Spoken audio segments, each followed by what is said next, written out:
Hi friends, ഇന്ന് നമുക്കിവിടെ Coreldraw എന്ന ആപ്ലിക്കേഷൻ സോഫ്റ്റ്വെയറിൽ ഈ രീതിയിലൊരു ഇമേജിനെ എങ്ങനെ ക്രിയേറ്റ് ചെയ്യാം എന്നാണ് നോക്കുന്നത്. നിങ്ങൾ ആദ്യമായിട്ടാണ് എൻ്റെ വീഡിയോ കാണുന്നതെങ്കിൽ താഴെ കാണുന്ന സബ്സ്ക്രൈബ് ബട്ടണും ശേഷം വരുന്ന നോട്ടിഫിക്കേഷനും ക്ലിക്ക് ചെയ്യുക.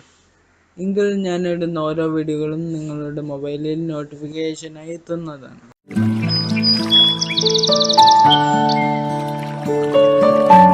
ഇപ്പോൾ ഇവിടെ ഒബ്ജക്റ്റുകളൊന്നുമില്ല. നമുക്ക് ഇവിടെ കാണുന്ന റെക്റ്റാങ്കിൾ ടൂൾ ഡബിൾ ക്ലിക്ക് ചെയ്യുക, അപ്പോൾ അത് വന്നു. ഇനി ഇവിടെ കാണുന്ന യെല്ലോ കളർ ഫില്ല് ചെയ്യാം. ഇവിടെ നമുക്ക് ഈ ഒബ്ജക്റ്റ് മൂവ് ചെയ്തിരിക്കാൻ വേണ്ടി വിൻഡോ ഡോക്കേഴ്സ് ഒബ്ജക്റ്റ് മാനേജർ എന്നതിൽ നിന്ന് ഇവിടെ കാണുന്ന ഈ ഐക്കൺ ഓഫ് ചെയ്യാം.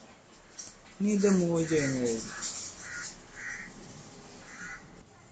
ഇനി നമുക്ക് ഇവിടെ പുതിയൊരു ലെയർ ഉണ്ടാക്കണം, കാരണം നമ്മൾ പഴയ ലെയർ ലോക്ക് ചെയ്തു.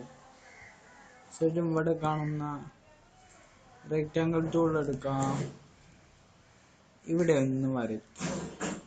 ശേഷം ഇവിടെ കാണുന്ന ഇന്ററാക്റ്റീവ് ഡയറക്ഷൻ ടൂൾ എന്ന ഈ ടൂൾ എടുക്കാം. ഇവിടെ അതിൻ്റെ ഓപ്ഷനുകളിൽ നിന്ന് നമുക്കിതെല്ലാം ഇവിടെ പ്രിവ്യൂ കാണാം. നമുക്കിതായി ഈ ഒബ്ജക്റ്റ് എടുക്കാം. അപ്പോൾ ഇതിങ്ങനെ മാറിക്കഴിഞ്ഞ് ഇനി നമുക്കൊരു ഇമേജിനെ ഇമ്പോർട്ട് ചെയ്യാം. ഇവിടെ ക്ലിക്ക് ചെയ്യാം. ഇവിടെ കാണുന്ന ഇമേജ് എടുത്തു, ഇമ്പോർട്ട് എന്ന് എടുത്തു. നമ്മളിത് അവിടെ വരച്ചു. നമുക്ക് ആവശ്യമുള്ള വലിപ്പം മാറ്റം വരുത്താം.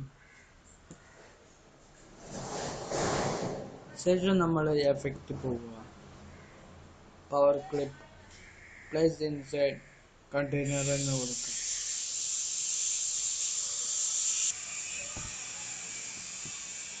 അപ്പോൾ നമ്മളോട് ഒബ്ജക്റ്റ് ചോദിക്കും, ആ ഒബ്ജക്റ്റ് കാണിച്ചു കൊടുക്കാം. ക്ലിക്ക് ചെയ്യും. ഇനി നമുക്ക് നേരത്തെ ഞാനൊരു ക്ലാസ് പറഞ്ഞാണ്, ഇത് എഡിറ്റ് ചെയ്യാനുള്ള അവസരം ഇവിടെ ഉണ്ട്. ശേഷം നമുക്ക് ഇവിടെ ഒന്ന് വലിച്ച് ഇത് മാറ്റാം. അപ്പോൾ നമ്മളെ ഇമേജിൻ്റെ രൂപം മാറുന്നതാണ്. കൂടുതൽ ഭംഗി ഇപ്പോഴും ചെറുതാക്കുന്നതാണ്.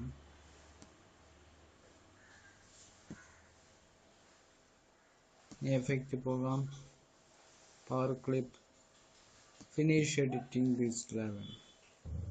അപ്പോൾ നമുക്ക് എങ്ങനെ കിട്ടുന്നതാണ്.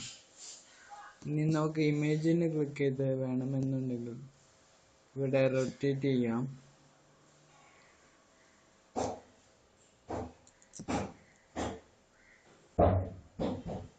ഇതേ രീതിയിലൊക്കെ മാറ്റം വരുത്താൻ കഴിയുന്നതാണ്. ഞാൻ നേരത്തെ പറഞ്ഞതുപോലെ നിങ്ങൾ ആദ്യമായിട്ടാണ് എൻ്റെ വീഡിയോ കാണുന്നതെങ്കിൽ താഴെ കാണുന്ന ചുവപ്പ് സബ്സ്ക്രൈബ് ബട്ടണും ശേഷം വരുന്ന നോട്ടിഫിക്കേഷനും ക്ലിക്ക് ചെയ്യുക. ഈ വീഡിയോ ഇഷ്ടപ്പെട്ടിരുന്നെങ്കിൽ നിങ്ങളുടെ സുഹൃത്തുക്കൾക്കും ഷെയർ ചെയ്യുക. നന്ദി, നമസ്കാരം.